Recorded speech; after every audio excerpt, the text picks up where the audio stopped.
right? And now we're very selective. And when we're talking to someone, we're actually, they go through a process that I've kind of refined of interviewing them to make sure there's an alignment of expectations between what they're looking for and what we provide. The worst mistake a lot of property made, and I did for years, is if it had 4 walls and a roof, I signed it up. Now I needed cash flow, so for a while you did sign up everything. But as you begin to perfect that, you decide what your ideal client looks like, and then that's who you. Now it does weed out a lot, but as you and I talked about earlier, my goal is not to have 12 million doors. My goal is to have around that 350 number and have those be very profitable doors.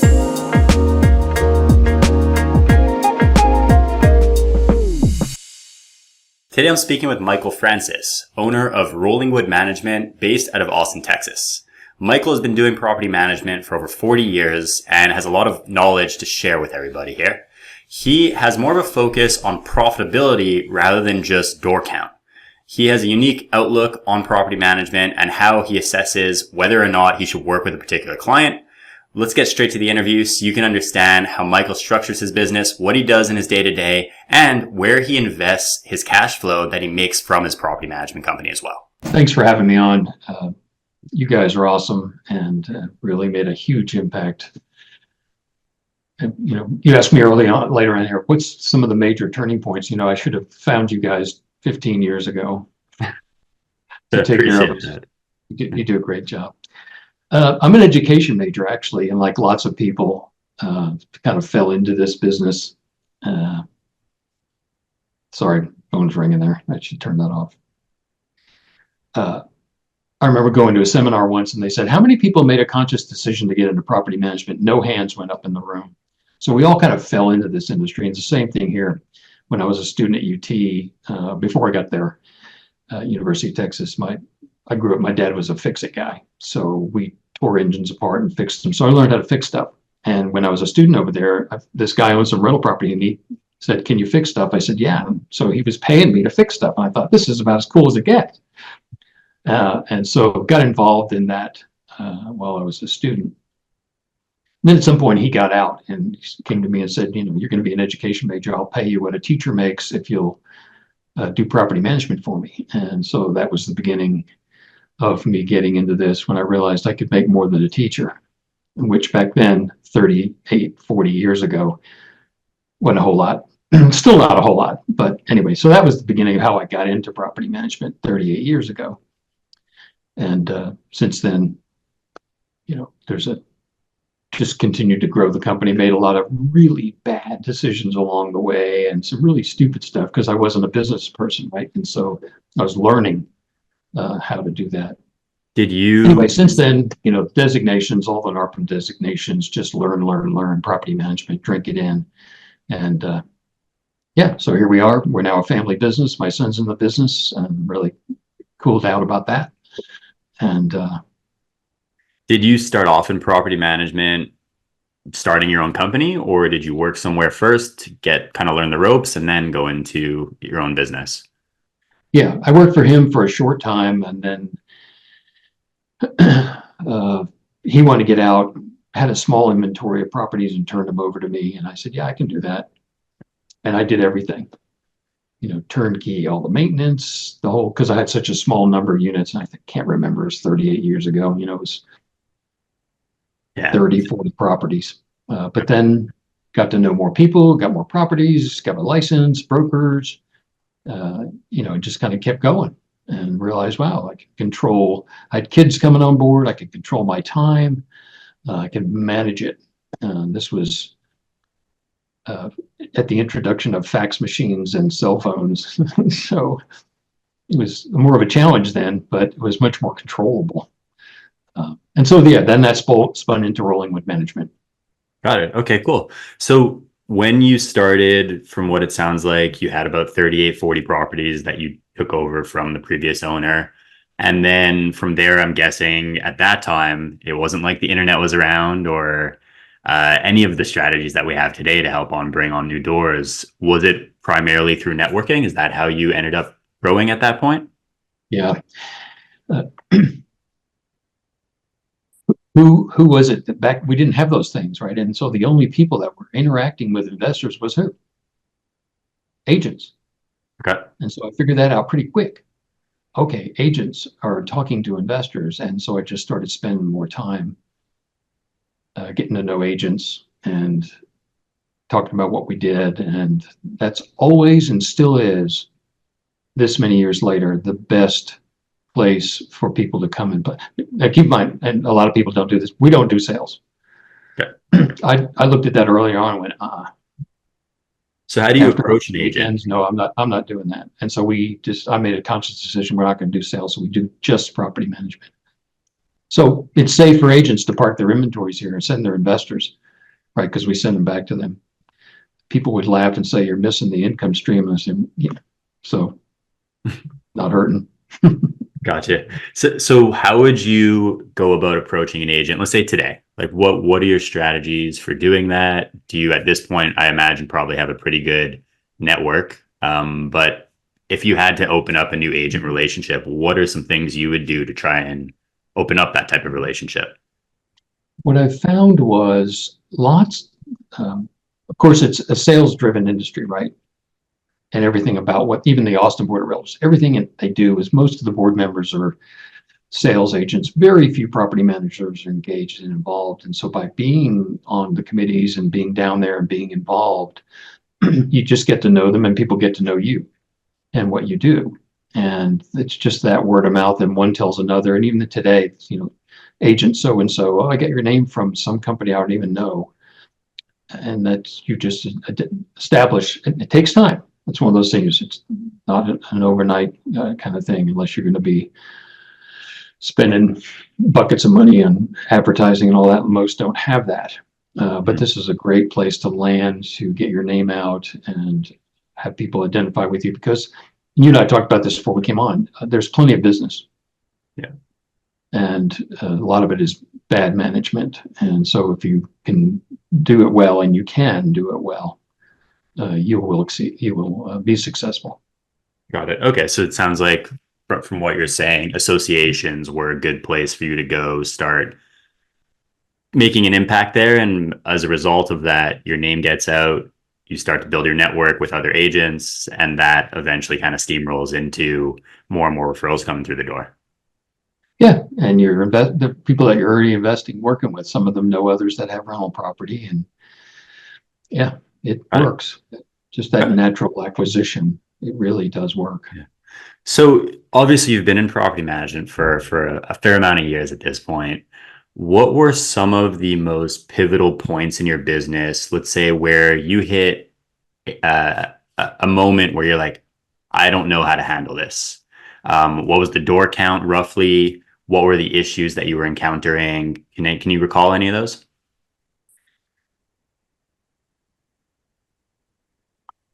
I do recall, thinking, okay, I can't keep doing it all. Interesting enough, and we can talk some more about this. Most folks don't do this. My first person to come on my team was a maintenance tech. Okay. Because I recognized the value of having someone on board to take care of all that little stuff.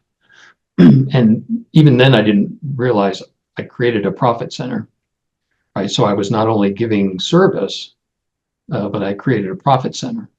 And so the two of us started out the property management company. Then I added a leasing person, and then I added an office manager, and it just kind of built in that way. But yeah, my first hire was a maintenance person, not a office manager or another property manager or any of that.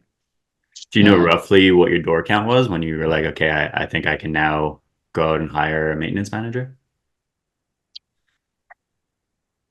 Yeah, there wasn't anything pivotal about the 100 units for me. I don't remember that. That doesn't stick out in my mind. I think probably to run a maintenance tech, because I started off part-time with that, we had about 120 units, give or take. And then he was doing other work and then came on with me full-time once we got up to probably 170, something like that. Yeah. And he was doing it. We were doing AC calls. I bought all that AC junk. We don't do any of that anymore, but we did a lot more service work than we do now. We do a very specific band of maintenance work, right? That kind of stuff we outsource, but we did enough of that in-house to keep them going. Okay, got it. So at this point, what does your full team look like? So obviously you manage a lot more than 100 doors now. What can you take us through what your team looks like? What are their main responsibilities as well? Sure. 9 members on my team, including me, as the broker. Are these Uh, all in office, or are they a mix of remote team members and in office? I have one remote Okay. employee. All the others run. So I still have a full-time maintenance tech. Drives a company truck, uniformed. I mean, in all my years, I've really perfected that process. And so myself, and then Christopher's our director of operations. We have 3 property managers. I have, like I said, a virtual employee, and she's our kind of office operations and leasing, takes care of all that, does market analysis and all those things. And we have an office manager and a full-time bookkeeper. Yeah, got it. Okay. So you pretty well staffed, I imagine, at this point. How involved are you in the day-to-day operations? Right where I want to be. Not too involved. Not too involved, right? That's Yeah. what They're all down the other end of the hallway, and so they're down there in a bigger room. And my role is, which I enjoy, is marketing. I bring on the folks, and then just being the broker and overseeing just from a higher level operations. And I work more closely with the bookkeeper and managing our internal numbers to be sure we're hitting our numbers that we should be in terms of revenue. But even that's pretty well between Profit Coach and some other great technology that we've integrated. A lot of that stuff runs pretty much by itself. Okay. What do you find at this point, other than realtor referrals? What other sources are you using to grow your business? Of course, we've got this awesome website. Is that Seriously, your secondary source of leads? Yeah. Yeah. Okay. 2 places, realtors, and they come from our website, right? We still land on page 1. And thanks to you guys. And, the leads come in daily, right? And now we're very selective. And when we're talking to someone, we're actually, they go through a process that I've kind of refined of interviewing them to make sure there's an alignment of expectations between what they're looking for and what we provide. The worst mistake a lot of property made, and I did for years, is if it had 4 walls and a roof, I signed it up. Now I needed cash flow, so for a while you did sign up everything. But as you begin to perfect that, you decide what your ideal client looks like, and then that's who you. Now it does weed out a lot, but as you and I talked about earlier, my goal is not to have 12 million doors. My goal is to have around that 350 number and have those be very profitable doors, so we can run our operation. 9 people on 350 units is a lot of people, but we provide a service that they want, and it fits. So our model fits well, right? What we do, what they're looking for, it fits together, and they stay with us a long time. So what does that process look like? Let's say a lead calls in, or they send in a contact form submission. How many calls are you having with them? What type of questions are you asking them to see if they're a good fit? Can you take us a little bit through what that looks like?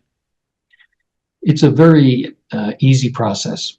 People love to talk about themselves. And so if you get them talking about themselves, you can really have them tell you quite a bit about what their expectations are. If they're new investors, they're dangerous because they sometimes don't really know what they want, and they're making it up along the way. And that's pretty dangerous for you. So you want to feel them out. Then you get those that just interested in your price. What's your price? Okay, we're not who you're looking for, because you don't understand. If you're asking that, you don't quite understand, or you have, and that you do have a definition of property management, but you're not looking for that, right? You're just looking for a price. And so when we talk to clients, it's basically, where's your property? Does it fit inside of where we are on the map, to be sure we're aligned on that level? And usually Google Maps are great, so while you're chatting with people, you can pull that up and take a quick look and see, where is this an area you want to be in. But then having them talk a little bit about expectations. And it's how you frame that to allow them to tell you, well, tell me, what you're looking for. Actually, here's the question I asked them. Let's just say we sign a management contract and we're 2 or 3 years down the road. And we're talking one day and then we're looking back over that time. How would things have to have gone for you to realize you made a good decision? Okay. And then just let it lie. Yeah, literally framing it so that they're going to tell you what they're looking for. And then you can tell them, I'm a good fit, or this person is definitely not somebody that I want to work with. Absolutely. Okay. And I tell them that in all sincerity, look, what you're looking for is not what we do.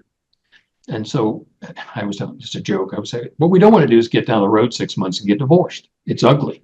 Yeah. And you don't want to go through that, and I don't want to go through that. So let's make sure we have real clarity of expectations up front, and we merge those together, and it'll be I've got clients that have been with us generationally, because what they're looking for is exactly what we give them and exactly what we do. And if there's an alignment there, that's great. We'll be together. They're happy to. And usually at that point, we're not even talking fees, because they realize this is what they want. And then we follow up and give them all the information after that. So there's everybody's free tip on how to be successful. But that was something I should have learned way early on. It was a long, painful process to learn that. It's almost like approaching it as if you're getting married, right? You want to make sure you know everything up front, so that you're not 6 months, a year into the marriage, and then realize, oh, this person doesn't align with me and my values. So it's the same type of thing, and that ultimately, I imagine, will lead to a much longer client retention lifespan, right? Yeah. Usually when they say things like, I need you to call me every time you're going to spend money, that's not about the money. It's a trust issue, right? And if you don't trust me, you won't trust me on any level. And so we need to find you somebody that you do trust. And so let's not even if my management fees were free, we still wouldn't be a good fit, because we don't do that, right? And it's a trust issue. We can't do that. But we have to prove it. We have to prove that trust to them. And so that's what I have them focus on. That can they let go at that level? If they can, it'll be a long, profitable relationship for both. Okay, got it. So you mentioned working with new investors is not your favorite, or it can be dangerous, let's say. What is your ideal type of client that you look for? Do you like working with clients that have multiple doors? Do you prefer the one-off type of accidental landlord? What is it that you aim for when you're bringing on new clients? If they meet that, if they answer that question correctly, whether they've got 1 unit or 10 units, it doesn't really matter, because they've met that level, right? And so there's that success before we even start. We try to stay away from owners that have 15 and 20 units, just because that's such a large group. If they take their toys and go, and many of you know what I'm talking about, it can be pretty devastating. Now, having said that, I do have a couple like that, because we've been together a long time. They bought more, right? They know who we are. We know who they are. They kind of grew with you. Yeah. And so, in fact, I think right now we only have one that's got 21. But, having half a dozen, it's a sweet spot for them. And it is for us, and we can make that attractive. We can be competitive. Well, I think that kind of fits your business model perfectly, in the sense of, you don't want to deal with hundreds or thousands of clients. You want to deal with high profit margin type of clients. And if you're dealing with people that have 100 doors and they make up whatever it is, 15% of your revenues, you're not going to be able to sleep as easily at night, right? Right. Whereas right now, you know that your clients, if you lose one, it's not really going to affect your day-to-day in terms of like your ability to live. So I think that the way that you approach it, although maybe you don't have that mindset of, I want 1,000+ doors, can create a very nice lifestyle business, right? Where you're making a nice amount of profit. You have clients that are not driving you crazy because you've done a good job of screening them beforehand. And you're very profitable on those clients as well. So I think there's definitely, there's more ways to look at business other than just, I want to keep growing. Sometimes it's, I want something that's going to give me my perfect lifestyle. So I think that, Well, and many of you know Steve Crossland, and Steve and I have known each other for many, many years, and I follow.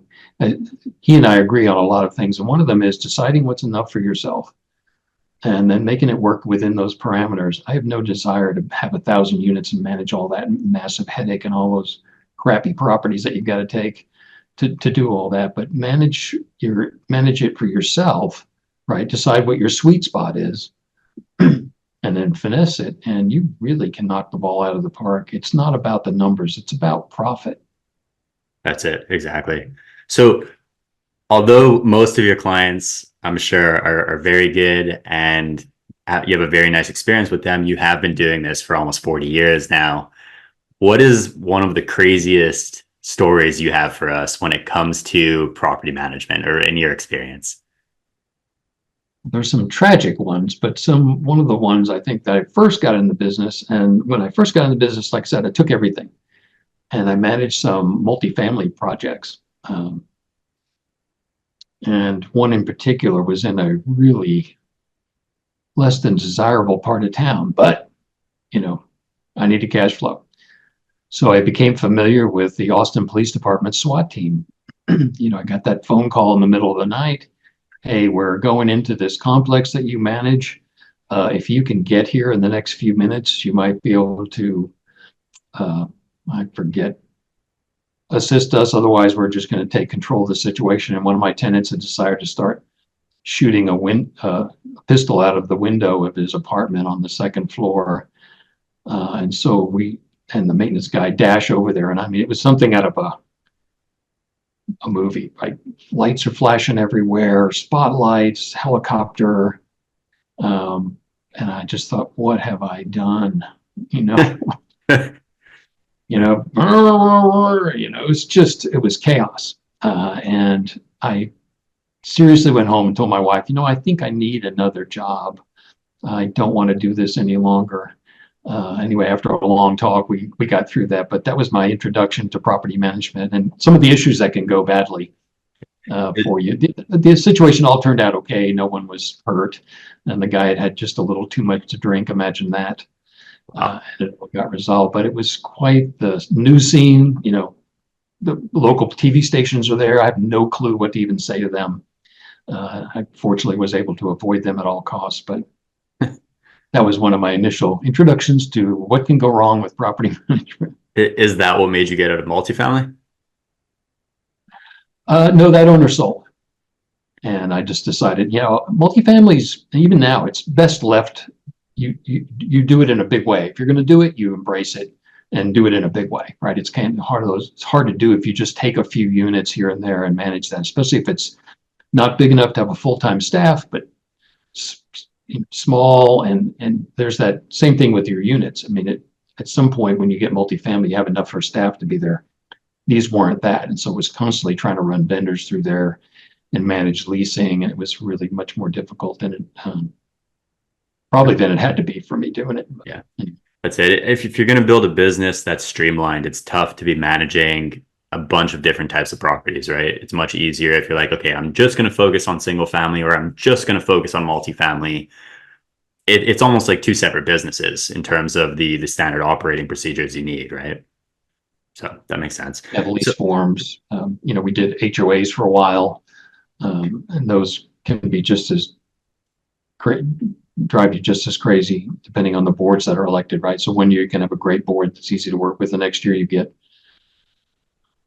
nut jobs, and it's just tough to manage that. And so again, and nothing wrong with that. A lot of my colleagues do it and they do it really well. And that's who I would refer them to. Okay. Companies that do it really well. For us, we just said, okay, let's just do one thing and do it really well. And outside of your business, how are you investing your money? Is it also the same type of strategy where you're just investing in one asset class and focusing in on that? Or what does that look like for you? I would probably be what you'd call a fiscal conservative. So I'm a little conservative in my approach because property management's tough business. You work really hard for it. And so I don't to live on the edge with any of that. Own rental property, like a lot of guys, all paid off. but then just conservative mutual funds, bonds, and diversity in there as well. Okay, so a mix between real estate and then bonds and equities. Absolutely. Yeah. Don't, I would never put, what do they call that? What's the name of that company in Houston? Enron, Enron? right? That everybody bought the stocks in the same company. And when the company went under, they all lost their stuff. So I'm a big proponent of being diversified and having a little bit of everything in your portfolio so that they kind of countermand. One does well, the other one's not doing as well. But knowing what I know about real estate, that was a no-brainer. That's the other thing. As you go through real estate, you're going to find these opportunities to pick up properties from your colleagues, and you'd say your colleagues, from your owners that are happy to just get out of it. And I've picked up some real jewels over the year that have been huge home runs, just being in the right place at the right time. Especially in a market like Austin, where it's really boomed over the last decade or so. It's a good place for you to have been for the last 40 years. Yeah, it's changed a lot. We're taking a breather right now. I think we've had like 30% rent growth in the last 3 to 4 years. That's not sustainable. And the economy said it's time to, and it's okay. We've been through a few of these cycles where the multifamily's overbuilt, right? It's what they do. They build and build and build until they get their noses bloodied. And there's still some coming on the market. And so we're kind of going through that correction time. But Austin's still very popular and people are still moving here. And everything's kind of tapered off.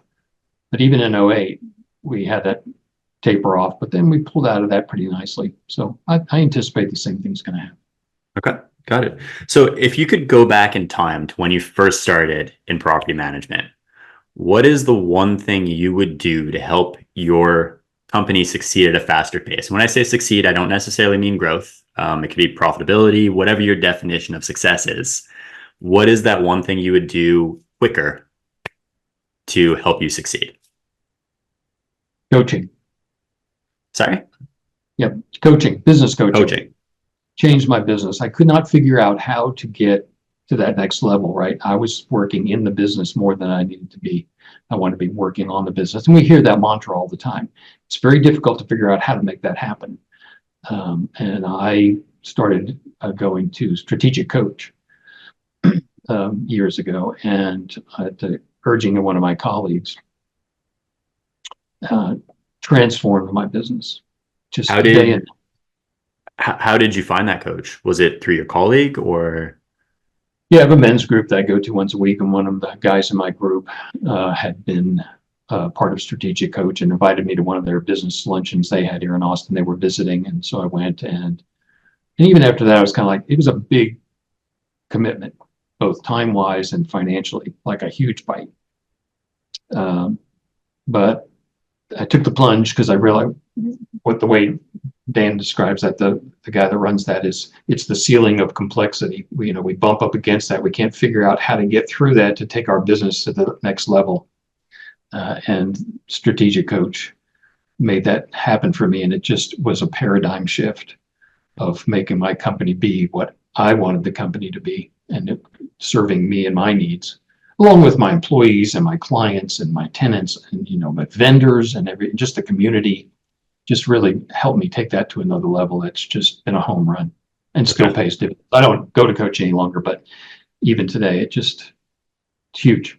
So recognizing that, and people say, "Oh, I don't have the time. I can't spend the money." You'll never get there.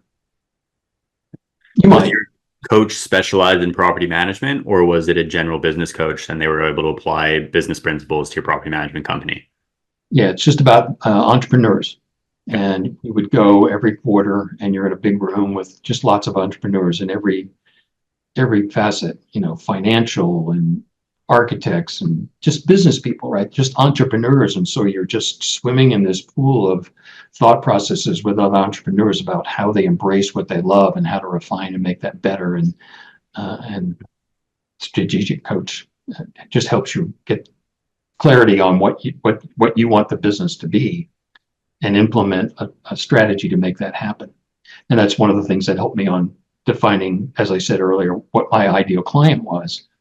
And if they can't articulate that to me, I won't work with them, because I don't want them to do that while on my nickel, right? They need to have clarity with that.